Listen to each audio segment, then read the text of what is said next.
मित्रांनो, इराणने भारत सरकारच्या समोर आता अशी कोणती अट ठेवली आहे जी आपल्यासाठी मान्य करणे खूप महत्त्वाचे आहे? मालदीवच्या सरकारला भारताने कोणती भेट दिली आहे? आणि भारतात होणाऱ्या ब्रिक्स शिखर परिषदेला अपयशी ठरवण्यासाठी आता कोणते प्रयत्न केले जात आहेत? अशा अनेक महत्त्वाच्या अपडेट्स समोर येत आहेत ज्या तुम्हाला मुख्य प्रवाहातील न्यूज चॅनलवर सुद्धा पाहायला मिळणार नाहीत. म्हणूनच हा व्हिडिओ शेवटपर्यंत नक्की बघा. सर्वात आधी बोलूया भारत आणि न्यूझीलंडबद्दल. खरं तर अशी बातमी समोर येते की भारत आणि न्यूझीलंडने जो मुक्त व्यापार कराराचा संवाद यशस्वीपणे पूर्ण केला होता, त्यावर स्वाक्षरी करण्यासाठी न्यूझीलंडचे व्यापार मंत्री टॉड मॅकले भारताच्या दौऱ्यावर येत आहेत. ते 27 एप्रिलला सोमवारी हा मुक्त व्यापार करार दोन्ही देशांच्या दरम्यान भारताची राजधानी नवी दिल्लीमध्ये साईन होणार आहे. भारतामध्ये न्यूझीलंडसोबतच्या या कराराची जास्त चर्चा होत नाहीये, कारण न्यूझीलंड हा एक छोटासा देश आहे. न्यूझीलंडची लोकसंख्या फक्त 52 लाख आहे आणि त्यापेक्षा जास्त लोकसंख्या तर भारताच्या एका मेट्रो सिटीची असते. तसेच जीडीपीच्या बाबतीत सुद्धा न्यूझीलंडचा जीडीपी $278 बिलियन आसपास आहे. इराण युद्ध आणि पश्चिम बंगालच्या निवडणुकांमुळे या बातमीवर जास्त चर्चा होत नाहीये, पण न्यूझीलंडमध्ये या करारावर खूप मोठ्या प्रमाणावर चर्चा केली जाते. बराच विरोध झाल्यानंतर सुद्धा न्यूझीलंडचे पंतप्रधान क्रिस्टोफर लक्सन यांनी भारतासोबतचा हा करार थांबवलेला नाही. त्यांना तिथल्या सोबतीच्या राजकीय पक्षांनी सरकार पाडण्याची धमकी सुद्धा दिली होती. अगदी कॅबिनेटमधील काही मंत्र्यांनी सुद्धा उघडपणे या कराराला विरोध केला होता. पण तरीसुद्धा क्रिस्टोफर लक्सन यांनी भारतासोबतच्या या कराराला हिरवा कंदील दिला आहे, कारण त्यांना माहीत आहे की 140 कोटी लोकसंख्या असलेल्या मार्केटचे काय महत्त्व असते. त्यासाठी काही हजार व्हिसा सुद्धा द्यावे लागले तरी त्यात काही हरकत नाही. आपल्यासाठी सुद्धा चांगली बातमी ही आहे की अमेरिकेच्या टॅरिफ्सच्या दरम्यान भारतीय निर्यातदारांना आणखी एक मार्केट उपलब्ध होईल आणि भारतातून कुशल कामगार वर्क परमिटवर न्यूझीलंडला जाऊ शकतील. याच सोबत न्यूझीलंड पुढच्या 15 वर्षात भारतामध्ये $20 बिलियन गुंतवणूक करणार आहे. यासोबतच अशी बातमी येते की भारत सरकारने मालदीव सरकारच्या मदतीच्या हाकेला प्रतिसाद दिला आहे आणि मालदीवमध्ये चाललेल्या सर्वात मोठ्या आर्थिक संकटाच्या काळात भारताने मालदीवला 3000 कोटी भारतीय रुपयांचा करन्सी स्वॅप देण्याची घोषणा केली आहे. ही मदत भारताने सार्क करन्सी स्वॅप फ्रेमवर्क अंतर्गत दिली आहे. वर्ष 2024 मध्ये मालदीवचे राष्ट्राध्यक्ष मोहम्मद मुइझू भारत दौऱ्यावर आले होते, तेव्हा हा फ्रेमवर्क साईन झाला होता आणि आज मालदीव सरकारला त्याचा फायदा मिळाला आहे. मालदीव सरकारवर खूप दबाव येत होता की ते सुद्धा मागच्या सरकारांप्रमाणे भारत आणि इतर देशांसमोर हात पसरत आहेत. त्यामुळे मालदीवच्या परराष्ट्र मंत्रालयाने स्पष्टीकरण देताना म्हटले आहे की त्यांनी भारताकडून जो याआधी 400 मिलियनचा करन्सी स्वॅप करार केला होता तो त्यांच्या सरकारने पूर्ण केला आहे. पण एक स्वॅप करार संपत नाही, तोच मालदीवला आता दुसऱ्या मदतीची गरज पडली आहे. त्यामुळे तिथल्या सरकारवर मोठा दबाव आहे. रिपोर्ट्सनुसार आजवर भारताने मालदीवला $1.1 बिलियन ची मदत करन्सी स्वॅपच्या माध्यमातून केली आहे, तर अनेक मिलियन ग्रांट स्वरूपात दिले आहेत.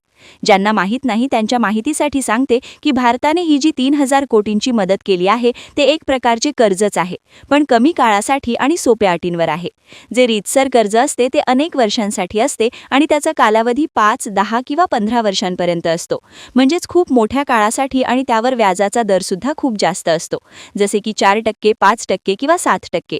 कर्जाचे पैसे हप्त्यांमध्ये परत करावे लागतात, पण करन्सी स्वॅप फ्रेमवर्क अंतर्गत जे पैसे दिले जातात त्यावर 1-2% किंवा कधी-कधी तर 0% व्याज घेतले जाते, म्हणजेच नावालाच व्याज असते. तसेच हे पैसे वर्षभरात किंवा 6 महिन्यात परत करायचे असतात, जेणेकरून सरकारला जो रोख रकमेचा तुटवडा भासत आहे तो दूर व्हावा.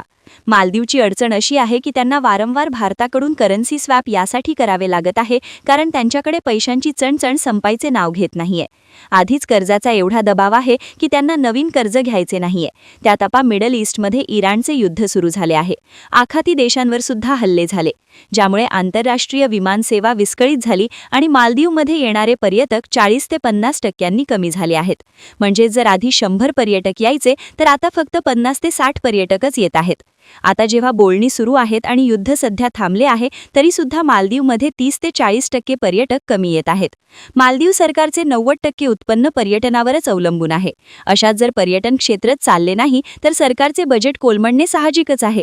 याच कारणाने मोहम्मद मुइझू यांनी भारताकडे मदत मागितली होती आणि आता भारताने 3000 कोटी रुपये मालदीव सरकारच्या बँक खात्यात ट्रान्सफर केले आहेत. खरं तर हा तोच माणूस आहे जो एकेकाळी इंडिया आउट ही मोहीम चालवत होता. याने तिथून भारतीय सैन्याला सुद्धा परत पाठवले होते आणि आज हाच भारतासमोर हात पसरवण्यासाठी मजबूर झाला आहे. पण हे सुद्धा खरं आहे की जर भारताने मालदीवला हे पैसे दिले नसते तर चीनने दिले असते आणि चीनने अशा अटी ठेवल्यास त्या ज्या पूर्ण करणे मालदीवसाठी खूप कठीण झाले असते आणि त्या बदल्यात मालदीवला आपली एखादी मालमत्ता चीनकडे गहाण ठेवावी लागली असती. श्रीलंकेने सुद्धा आपले हंबनटोटा बंदर चीनला 99 वर्षांच्या लीजवर देऊन टाकले होते. मालदीवने असे काही करू नये म्हणूनच भारताला वारंवार मालदीवची मदत करावी लागत आहे. पुढची अपडेट भारत आणि इराणबद्दल आहे. बातमी अशी येते की अमेरिका आणि इराणमध्ये अनिश्चित काळासाठी जो युद्धविराम जाहीर झाला आहे त्यानंतर इराण सरकारने काही निवडक विमानतळ पुन्हा उघडण्याचे आणि देशांतर्गत व आंतरराष्ट्रीय विमानसेवा पुन्हा सुरू करण्याचे आदेश दिले आहेत. इराणने जाहीर केले आहे की ते टप्प्याटप्प्याने सर्व मार्गांवर विमानसेवा सुरू करत आहेत. म्हणजेच ज्यांना इराण बाहेर जायचे आहे ते जाऊ शकतात आणि ज्यांना इराणला यायचे आहेत ते आता येऊ शकतात. मुद्दा असा आहे की इराणने भारतासोबत सुद्धा विमानसेवा सुरू करण्याची परवानगी दिली आहे. हीच गोष्ट लक्षात घेऊन इराणमधील भारतीय दूतावासाने पुन्हा एकदा भारतीयांसाठी ट्रॅव्हल ॲडवायझरी जारी केली आहे. भारतीय दूतावासाने म्हटले आहे की जरी विमानसेवा सुरू होत असली तरी अजूनही भारतीयांना स्पष्टपणे संदेश दिला जात आहे की त्यांनी इराणचा प्रवास करू नये, ना विमानमार्गाने ना जमिनीच्या मार्गाने. काही विमानतळे आणि फ्लाईट्स मर्यादित स्वरूपात सुरू होत आहेत, पण अजूनही अनिश्चितता कायम आहे. त्यामुळे भारतीयांना सल्ला दिला जातो की त्यांनी इराणला जाऊ नये. याचसोबत अशी बातमी येते की भारत आणि ब्रिटनमध्ये नवी दिल्लीत गुप्त धोरणात्मक बैठका सुरू झाल्या आहेत. दरवर्षी भारत आणि ब्रिटनमध्ये इंडिया UK स्ट्रॅटेजिक डायलॉग नावाच्या बैठका होतात, ज्यात दोन्ही देशांचे राष्ट्रीय सुरक्षा सल्लागार सहभागी होतात. या बैठकीत घेतलेले निर्णय अनेकदा जाहीर केले जात नाहीत. बातमीनुसार राष्ट्रीय सुरक्षा सल्लागार अजित डोवाल सर आणि UKचे NSA जॉनथन पॉवेल हे दोघे दिल्लीत हाय लेव्हल मीटिंग करत आहेत आणि खलिस्तानी कट्टरवादापासून ते संरक्षण सहकार्य, इंटेलिजन्स शेअरिंग आणि अनेक मुद्द्यांवर चर्चा होत आहे. पुढची अपडेट ब्रिक्स शिखर परिषदेबद्दल आहे. बातमी अशी आहे की मिडल ईस्टमध्ये इराण युद्धाच्या दरम्यान भारत सरकारने ब्रिक्स देशांची सल्लागार बैठक बोलावली आहे, जी पुढच्या आठवड्यात होणार आहे. या बैठकीत ब्रिक्सच्या सर्व देशांचे प्रतिनिधी सहभागी होतील. भारत यावर्षीसाठी ब्रिक्सचा अध्यक्ष आहे, त्यामुळे ब्रिक्सच्या बैठका यावर्षी भारतानेच होस्ट करायच्या आहेत. ब्रिक्स शिखर परिषद ज्यात सर्व देशांचे प्रमुख आणि पंतप्रधान सहभागी होतील ती तर सप्टेंबर किंवा ऑक्टोबरमध्ये होईल. पण त्याआधी भारताला परराष्ट्र मंत्र्यांची एक बैठक आयोजित करायची आहे, जी पुढच्या महिन्यात मेमध्ये होणार आहे.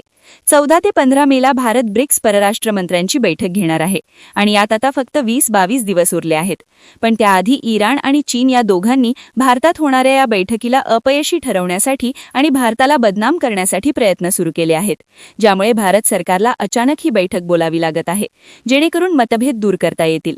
मुद्दा असा आहे की मागच्या वर्षी जेव्हा ब्रिक्समध्ये 5 नवीन देश सामील झाले होते त्यात इराणचा सुद्धा समावेश होता आणि आता हेच वादाचे कारण ठरले आहे. बातमीनुसार भारतात जी परराष्ट्र मंत्र्यांची बैठक होणार आहे त्यात आपल्याला जॉईंट स्टेटमेंट म्हणजेच संयुक्त निवेदन पाहायला मिळणार नाही याची शक्यता वाढली आहे, कारण या बैठकीसाठी इराणने भारत सरकारसमोर काही अटी ठेवल्या आहेत. इराण भारत सरकारवर दबाव टाकत आहे की ब्रिक्सचा अध्यक्ष या नात्याने भारत सरकारने एक निवेदन प्रसिद्ध करावे ज्यात इराणवर अमेरिका आणि इस्रायलने केलेल्या हल्ल्यांचा निषेध केला जावा. यासोबतच इराणने मागणी केली आहे की ब्रिक्स बैठकीनंतर जे संयुक्त निवेदन येईल त्यात अमेरिका आणि इस्रायलच्या हल्ल्यांची कडक शब्दात निंदा केली जावी. इराणकडून भारताला संदेश देण्यात आला आहे की जर इराणने निवेदनात या हल्ल्यांचा निषेध केला नाही तर इराणचे परराष्ट्र मंत्री अब्बास अराक्ची हे पुढच्या महिन्यात ब्रिक्स बैठकीसाठी भारतात येणार नाहीत. भारतासाठी अडचण अशी आहे की जर इराणचे म्हणणे ऐकले आणि निवेदनात इस्रायल आणि अमेरिकेचा निषेध केला तर यामुळे इस्रायल नाराज होईल की नाही माहीत नाही, ते समजून घेतील, पण अमेरिका आणि राष्ट्राध्यक्ष डोनाल्ड ट्रम्प नक्कीच नाराज होतील. त्यामुळे भारत सरकार सध्या संभ्रमात आहे की काय करावे. मधला मार्ग काढण्याचा प्रयत्न सुरू आहे, कारण जर भारतात होणाऱ्या ब्रिक्स बैठकीत संयुक्त निवेदन आले नाही तर ही बैठक अपयशी मानली जाईल आणि असे दिसेल की भारत एकमत घडवून आणण्यात अपयशी ठरला आहे. याच कारणासाठी भारत सरकारने ही बैठक बोलावली आहे, जेणेकरून 14-15 मेला जेव्हा परराष्ट्र मंत्री भारतात येतील तेव्हा कोणताही गोंधळ होणार नाही. आता तुम्हाला काय वाटते की ब्रिक्सच्या संयुक्त निवेदनात इस्रायल आणि अमेरिकेच्या हल्ल्याचा उल्लेख केला पाहिजे का? भारताने या मुद्द्यावर इराणची साथ दिली पाहिजे का? हो किंवा नाही खाली कमेंट करून आपले मत नक्की सांगा.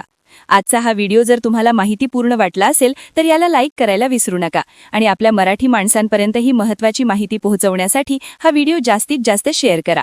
अशाच नवनवीन आणि महत्त्वपूर्ण घडामोडींसाठी आपल्या चॅनलला सबस्क्राईब करायला विसरू नका. लवकरच भेटूया पुढच्या व्हिडिओमध्ये. तोपर्यंत जय हिंद, जय महाराष्ट्र.